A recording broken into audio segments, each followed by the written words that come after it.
novamente. Sejam todos bem-vindos a mais um Debatendo Joana de Ângeles. Hoje estou aqui para continuar falando da obra Crime e Castigo, de Fyodor Dostoiévski, sob uma ótica da psicologia espírita da benfeitora Joana de Ângeles, usando a série psicológica. Então eu trago algum apontamento aqui no capítulo sobre a culpa, do conflitos existenciais, e algumas coisas que são do nosso cotidiano, quando nós abarcamos a sombra proposta por Carl Gustav Jung como um todo. A sombra e o inconsciente são símiles. Na verdade, a sombra é tudo aquilo que o ego não identifica, mas que é seu. Então é aquela figura de uma pessoa que anda numa parede e projeta a sombra. Então, para ter sombra tem que ter luz. E por onde quer que ela vá, a sombra a acompanha, mesmo não reconhecida. Todos nós temos aspectos sombrios. Alguns deles são mais visíveis. As pessoas comentam, sugerem, criticam e falam: você é agressiva, você está sendo invejosa, você está sendo fofoqueira, e não importa. E outros são velados. Muitas vezes nós vamos ter aspectos sombrios que não identificamos ou que mentimos para os outros ou para a sociedade. E muitas vezes podemos acreditar que aquilo que estamos falando é verdadeiro. Eu posso dizer, por exemplo, que eu estou fazendo uma palestra para ajudar as pessoas, mas no fundo, se eu não for reconhecida, se eu não sentir que sou valorizada, se as pessoas que promovem a palestra na casa espírita ou onde for, não fizerem questão de me chamar e insistir, eu posso me negar e dizer que não quero por culpa daquelas pessoas. Mas eu não estou levando em consideração que, na verdade, é uma necessidade, uma carência minha, de que reconheçam o meu valor, de que digam que eu sou bom, que eu sou boa. Então, na verdade, muitas vezes nós mentimos para nós mesmos, e conforme for mais arguto, mais inteligente a pessoa, mais ela vai poder se perder naquilo que ela está trazendo.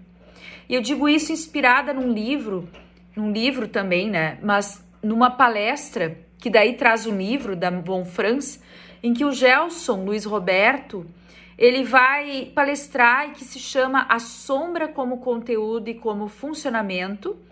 Está assim no YouTube, A Sombra como Conteúdo e como Funcionamento, na Associação Médico Espírita Norte, AME Norte. Então ele vai trazer a questão de uma autora junguiana, Marilu Von Franz, sobre a sombra fria. Que a sombra fria é justamente essa sombra velada, que está nas psicopatias, nos transtornos de personalidade antissocial, que é o psicopata, o narcisismo, né? E que é, na verdade, uma teoria em que uma pessoa, de forma muito fria, ela pode infligir mal ao outro, ao coletivo, para ter um benefício egóico, às vezes cruel. E todos nós, eu disse todos nós, temos uma parcela de psicopatia, de narcisismo, de homicídio, de pedofilia, metaforicamente falando, quando assassinamos a nossa criança interna ou quando acabamos com a brincadeira do outro. Por quê? Porque estamos movidos por um elemento cruel. Então, necessariamente, esse aspecto me chamou muito a atenção, porque esse aspecto é justamente o que permeia, às vezes, as políticas do mundo, que dizem estar defendendo uma coisa e, na verdade, estão apenas defendendo o seu bem-estar, o benefício próprio, o poder. E o Carl Gustav Jung vai dizer que o poder é a sombra do amor. Onde há um, não há outro. Então, às vezes, sob pretexto do amor, eu só estou querendo almejar poder. E eu posso trazer um discurso politicamente correto, um discurso de que estou lutando a favor de algo ou contra algo, que aí é o verdadeiro mal, mas o que está por trás é essa sombra fria, que a Von Franz traz e que o Gelson vai trazer nessa palestra, que é tão perigosa, que é justamente quando eu mesma às vezes acho que estou atuando em benefício do coletivo ou do amor, mas a verdade é que estou atuando apenas a meu bel prazer e posso criar uma teoria a partir disso, certo? Então, partindo deste raciocínio, eu gostaria de trazer um pouquinho, onde paramos, a parte 3 do Crime e Castigo, do Fyodor Dostoiévski. Nós estamos trazendo, então, essa obra que traz o assassinato de uma senhora, uma agiota, feita por um estudante, que é o Raskolnikov. Então, na terceira parte, ele já havia assassinado ela e ele está em franca crise de identidade, de consciência, por vezes se sentindo culpado, mas por outras tantas atuando com essa sombra fria. Quando ele começa a arquitetar teorias do porquê que ele fez aquilo e de como isso é aceito. Então, ele vai trazer uma teoria de pessoas ordinárias e extraordinárias. As pessoas ordinárias seriam aquelas pessoas medianas ou médio inferior e que devem sim ser usurpadas por serem ordinárias. E as extraordinárias, como Napoleão Bonaparte, que ele vai trazer como exemplo de ser extraordinário, que fez o que fez e poderia fazer muito mais, justamente por ser acima da média. Então, os fins justificam os meios nessa questão. Não importa que ele matou, não importa que ele fez mal, não importa que ele assassinou, ele era um homem extraordinário e, portanto, podia fazer o que fez. Raskolnikov começa a criar esse delírio, essa sombra fria de que ele não está errado, que é uma das teorias da Joana de Ângeles para a psicopatia. Ela vai dizer que o doente, ele é tão distante, o seu ego está tão distante do seu self, que essa origem primordial de amor divina, essa centelha divina, esse eu superior que todos nós carregamos dentro de nós, que ele acaba criando teorias para suportar a falta de piedade, de culpa, então ele se afasta totalmente disso. Empatia zero. Ele não tem empatia que aquela pessoa foi assassinada, ou que passou a perna em alguém, ou que está sofrendo. Pelo contrário, muitos sociopatas, quando sentem a sua vítima agonizar, sentem ainda mais prazer. A Joana de Ângeles vai trazer isso no capítulo sobre a culpa, do conflitos existenciais. Então aqui, nós vamos trazer justamente essa questão. Na página 269, não seria essa, eu faço esse questionamento, a desculpa dos canalhas e dos corruptos, de que eles são superiores por terem pretensamente se dado conta de algo ou por terem o poder e por isso se acharem meritórios por algo que é uma concessão divina e não deles? Ela vai falar a divisão dos indivíduos em ordinários e extraordinários. Então, ela consiste precisamente em que os indivíduos, por lei da natureza, dividem-se geralmente em duas categorias, uma inferior, a dos ordinários, isto é, por assim dizer, um material que serve unicamente para criar seus semelhantes, e propriamente os indivíduos, ou seja, os dotados de dom ou talento para dizer em seu meio a palavra nova. Então são pessoas que inventam teorias, que inventam uma filosofia. Seria uma forma perversa de transgredir, porque a ordem e o amor andam lado a lado. E para esse fim que está a persona. O nosso verniz social, certas coisas que temos que fazer, ninguém pode fazer o que quer a hora que quer, não é? Nós temos que seguir algumas métodos de polidez, de educação, até para não assustar os outros. Então, ele vai trazer que não, que tem pessoas que podem fazer o que querem, lançar moda, porém, o que está por trás disso é uma coisa muito perversa, porque ele assassina uma pessoa. Ele se dá o luxo de assassinar uma pessoa por dinheiro e que daí a gente vai vendo na obra que ele entra numa espécie de delírio, de psicose, porque ele nem aproveita sequer esse dinheiro, que seria o motivo pelo qual assassinou a agiota, E por ela ser agiota, por ela ter uma vida desregrada, ele vai trazer justamente que isso se justificaria. Que aquela pessoa ela só estava usurpando as outras. Então ele, como homem extraordinário, poderia se dar ao luxo de ceifar aquelas vidas. E olha ali, continuando na página 284. A velhusca foi um absurdo. absurdo, pensava com ardor e ímpeto. Ardor e ímpeto, já tem uma coisa meio maníaca na fala, né? A velha vai ver que foi mesmo um erro, mas não é nela que está a questão. Ele se dá conta, né? Vai ver foi um erro mesmo, mas a questão não é ela. A velha foi apenas uma doença?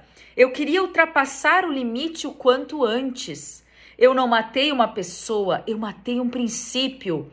Foi o princípio que eu matei, mas além eu não fui. Permaneci do lado de cá. O único que eu soube fazer foi matar. Demais nem isso eu soube. Como se está verificado o princípio? Porque o bobalhão do Razumik xingava os socialistas há pouco? Uma gente laboriosa e mercadora cuidam da felicidade geral, entre aspas. Não, a vida me é dada uma vez e ela nunca mais voltará. Eu não quero esperar a felicidade geral. E eu mesmo quero viver, do contrário, melhor seria não viver. E então, eu apenas não queria passar diante da minha mãe faminta, apertando meu rublo no bolso à espera da felicidade geral. Levo, disse, um tijolinho para a felicidade universal e por isso sinto paz no coração. Então, essa questão, né, paz no coração, levo, disse, um tijolinho para a felicidade universal e por isso levo paz no coração. Ele vai trazer a nota do editor, essa expressão em francês, aparece com frequência nos livros de Considerant, do século XIX, socialista utópico francês, partidário e divulgador de Fourier. O jovem Dostoiévski conhecia bem as ideias de Considerant. Então ele vai trazer várias citações do Napoleão e também das ideias socialistas. Aqui ele vai trazer algumas notas, né, algumas alusões ao Napoleão, quando ele traz assim: o verdadeiro soberano a quem é tudo permitido esmaga Toulon.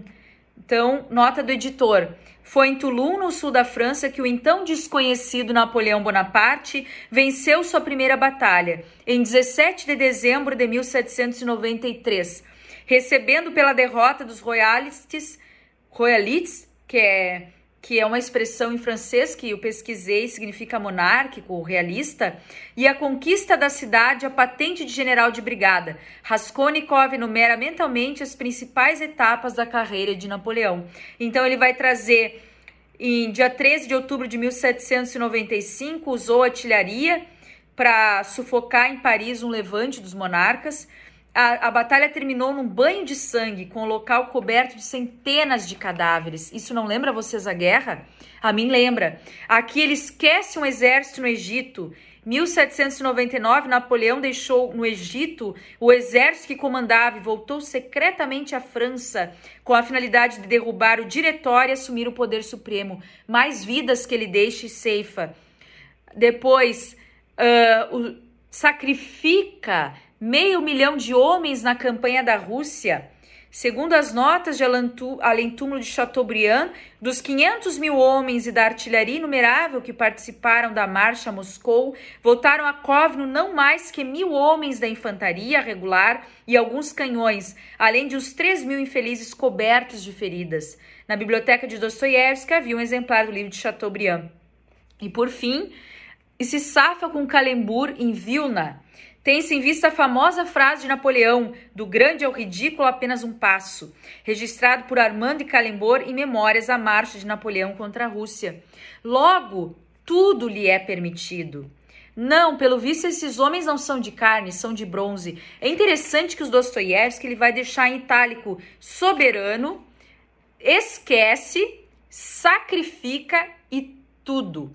Então, na verdade, ele está fazendo uma analogia da trajetória de Napoleão, em que tudo pode quando os fins justificam os meios justificam os fins, ou seja, eu posso ceifar milhões de vidas desde que o meu poder, a minha estratégia de dominação seja concretizada e eu faço aquelas criaturas acreditarem que eu tenho por fim, algo maior, né? Então, isso vem muito ao encontro do crime cometido pelo personagem. O Raskolnikov, realmente, ele esquece algumas provas do seu assassinato embrulhadas num papel. Ele sacrifica algumas coisas e mesmo dinheiro em prol desse algo maior. Então aqui, soberano, ele se sente soberano, quer algo mais soberano perversamente, claro, do que assassinar alguém. Sacrifica, tudo lhe é permitido, tudo itálico, inclusive matar. E não é assim, meu povo, que pensam os corruptos ou os políticos perversos, e não se engane, não tem só um culpado, tem vários na surdina que arquitetam em conjunto, quando se pensam possuidores dessas vidas que matam, bombas que explodem, assassinando crianças, assassinando animais, velhos, deficientes, indefesos, em prol da sua loucura de poder. É isso justamente que a gente vai trazer aqui, esse tipo de raciocínio. Ou mesmo quando a gente pegar uma ideia política, vamos trazer como uma ideia política essa questão de que eu posso roubar de alguém que tem mais, porque existe uma maioria que está na mendicância. Roubar por si só é moralmente antiético. Isso vai contra as ideias do espiritismo. Então, se eu trouxer uma pauta política, não importa se de extrema esquerda ou de extrema direita, isso são só configurações metafóricas para organizar o nosso inconsciente, não é mesmo? As nossas projeções. Mas que vai de encontro, ou seja, vai contra a ideia espírita, eu estou ferindo uma ética. E estou abastecendo, estou alimentando e deixando cada vez mais densa essa sombra fria. Essa questão de achar que estou fazendo bem, porque está pautada teoricamente numa lei que eu criei, de que tudo pode, já que existe alguém que está sendo penalizado. Então, eu posso cancelar as pessoas, eu posso desfazer amizades, entrar em discussões, ou mesmo roubar ou chegar no limite de assassinar alguém numa guerra civil, porque eu me acho extraordinária. Alimenta muito a vaidade de uma criatura, seja ela espírita ou não, eu me apropriar de um discurso político e achar que eu tenho a verdade e tenho a razão.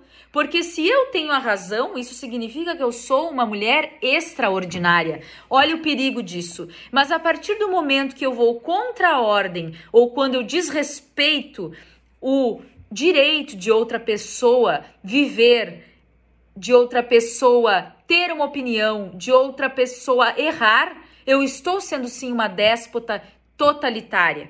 E isso me leva a pensar naquela série que está agora em cartaz na Netflix, está no programação, Inventing Anna, ou Inventando Ana, que é baseada numa história verídica de uma jovem russa. Ela era filha de um caminhoneiro e depois uma dona de casa, e que se faz passar por uma herdeira alemã, e ela passa a perna de várias socialites nova-iorquinas, de vários bancos que até então eram muito confiáveis e que seria difícil passar a perna, e ela se faz uma grande herdeira e que ela tem milhões na conta e que quando quiser vai ser fácil tirar. Então, na hora que ela consegue o cartão de crédito dessas pessoas ricas e famosas, cuidando muito da sua vestimenta, cuidando muito da sua forma de agir, ela se sente um indivíduo extraordinário. Ela pensa, eu posso, então eu vou fazer.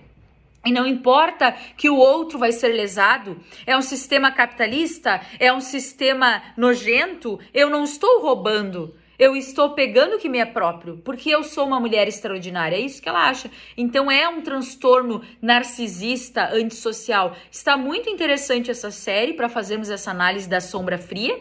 E ela vai citar, inclusive, em algum momento ali, um personagem do Dostoiévski, que é apresentado no final dessa terceira parte e que nós vamos poder falar mais adiante ou refletir mais adiante. Então, chega algum momento que ela vai, que justamente na página 214, o Fyodor Dostoiévski vai trazer essa questão da mentira. Então aqui, a senhora acha que estou a favor que eles mintam? Diz um personagem, o Razumikin. Absurdo! Eu gosto quando mentem. A mentira é o único privilégio humano perante todos os organismos. Quem mente chega à verdade. Minto, por isso sou um ser humano. Nunca se chegou a nenhuma verdade sem antes haver mantido de antemão 14 e talvez até 114 vezes mentido de antemão. E isso é uma espécie de honra, mas nós não somos capazes nem de mentir com inteligência. Mente para mim, mas mente a teu modo, então eu te dou um beijo. Então essa questão da verdade e da mentira é muito interessante, porque muitas vezes não só mentimos para os outros, crescemos de uma forma de adulação e de pieguice, que já vou entrar nesse assunto, para conquistar algo em troca. Nós temos por hábito mentir. E isso nós nos confundimos já desde a infância. Isso nos foi passado como legado. E continuamos mentindo. Então pensamos, eu estou fazendo essa mentirinha, mas essa mentirinha visa um bem maior. Mas é errado. Nas leis éticas divinas que nós temos na nossa consciência, é errado mentir. Nós podemos sim e devemos ser quem somos, mesmo que atrapalhados, mesmo com defeitos. Temos inteligência e potencial para dizer o que pensamos sem machucar o outro, quando não estamos impregnados pela nossa sombra, que ainda estamos. Então aqui, essa questão da culpa vai estar no capítulo 6 do Conflitos Existenciais. Olha só o que a benfeitora nos traz.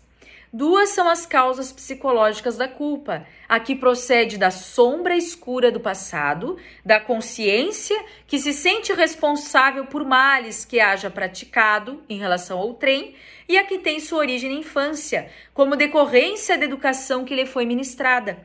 A culpa é resultado da raiva que alguém sente contra si mesmo, voltada para dentro, em forma de sensação de algo que foi feito erradamente. E na segunda hipótese, ela vai continuar, a má formação educacional, especialmente quando impede a criança de desenvolver a identidade, conspira para a instalação da culpa. Então ela vai dizer que é muito comum na infância, quando uma criança age de forma considerada errada pelos nossos moldes, o adulto falar, mas já é uma mocinha, trata-se de um rapazinho, e a criança fica meio aturdida e culpada por ser quem é e fica adulta antes do tempo, porque se exige dela uma postura que vai contra o estado emocional e maturacional que ela está, que é de ser criança, que é de estar testando os seus limites, os limites externos, criando conceitos, ou mesmo trazendo a sua natureza espiritual. Então nós queremos que, os adultos querem que as crianças façam rigorosamente aquilo que vem em suas cartilhas. Então essas crianças, elas vão crescendo culpadas e vão aprendendo a ser o quê? Aduladores e piegas. Então começo a adular os outros. Se eu quero uma coisa, eu faço muitos convites assim, enaltecendo o ego do outro, trazendo assim, você é maravilhoso, isso quando eu quero conquistar alguém, né? Eu elogio em excesso, eu viro uma pessoa piegas, ou seja, brega. Por quê? Porque eu acho, e cresci achando que eu não posso ser quem sou.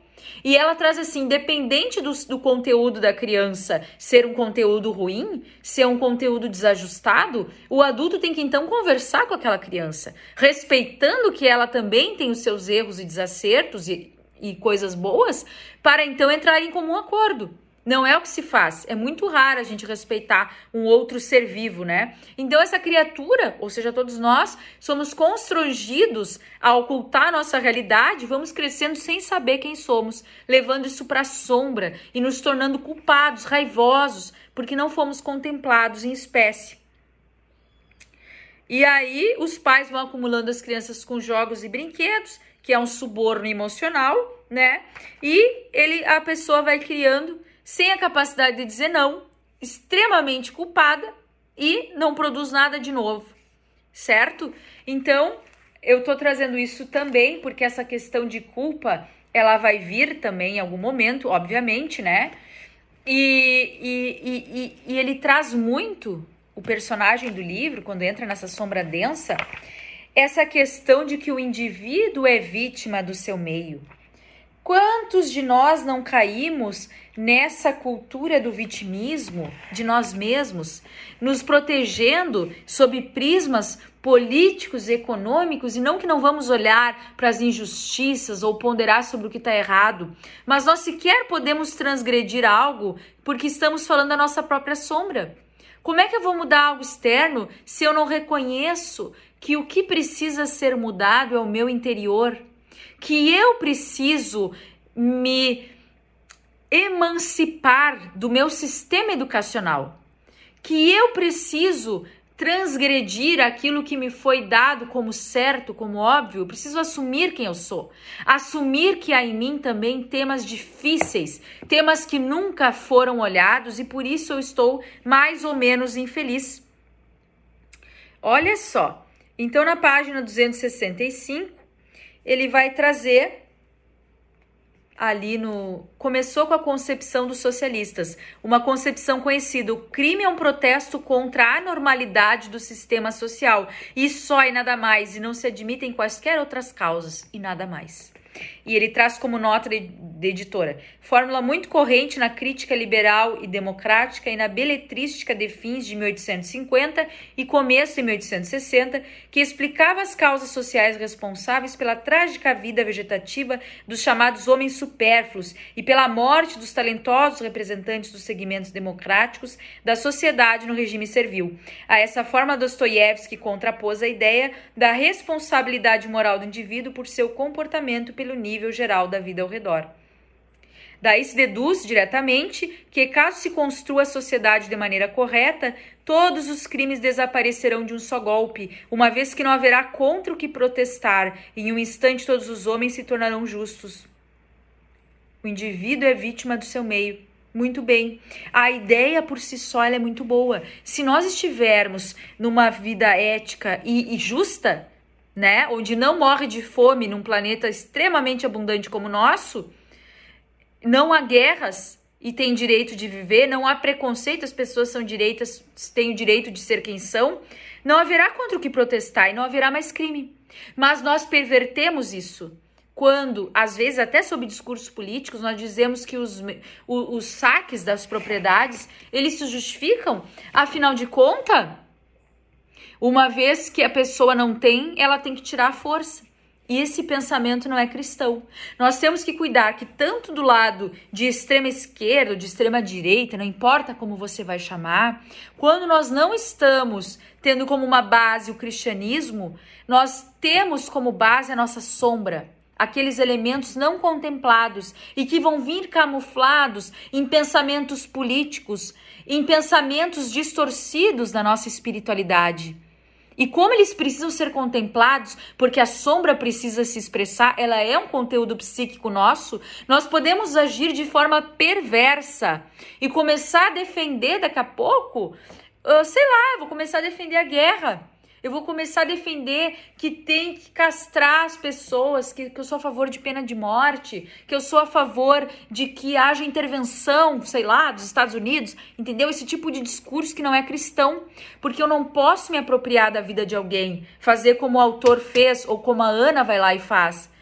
Já que essa criatura sacaneia, é uma agiota, ou são socialites, eu vou ir contra a doutrina cristã. Esse tipo de pensamento, e aí que eu queria chegar nesse momento, muito importante, vem ao encontro da sombra fria, da maldade que está brilhando como fantasiada de discurso político, ou de que eu descobri uma coisa maravilhosa porque esse autor ou aquele disse, e vai contra o Allan Kardec, os nossos livros do livro dos Espíritas, o livro dos Espíritos, né? E vai contra tudo aquilo que a gente estuda, que é esse esforço hercúleo para sairmos dessas trevas sombrias, sair dessa inconsciência, de conseguirmos ficar calmos, não é isso que queremos, e felizes, porque temos mais energia a nosso favor. A sombra, quanto mais ela é justificada, mais densa ela é e mais ela toma conta das nossas questões. Bom, peço a todos desculpa caso eu tenha falado de uma forma muito intensa ou não tenha passado muito bem minha ideia, mas agradeço também a oportunidade de estar falando com vocês sobre isso. A minha ideia é continuar lendo esses estudos, tendo como base a doutrina espírita e a série psicológica da Joana de Ângeles, para que possamos refletir ainda mais e possamos usar todo esse arsenal cultural que nós temos para a reflexão da sombra, que é um assunto tão importante nos dias de hoje, principalmente quando nos deixamos tomar por teorias políticas, quem nunca se deixou tomar, ou quando estamos vivendo num planeta que ainda vive em guerra, com um grande perigo de autoextermínio. Pensemos nisso, fiquemos em paz, essa paz arduamente conquistada, como diz Joana de Ângeles. Até a próxima!